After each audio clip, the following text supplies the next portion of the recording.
Ayun Lods, kain tayo. May kamote at saka patatas. Tapos adobong manok.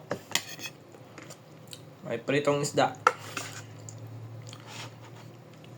Kamote. Pamalit sa kanin. Iwas muna tayo sa kanin ngayon. Kasi medyo mabigat na yung katawan natin sa kanin. Magandang pamalit sa rice tong patatas. O kamote. Overcook.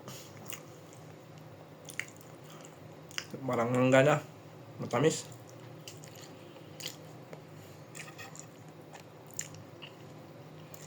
Tapos protein, manok.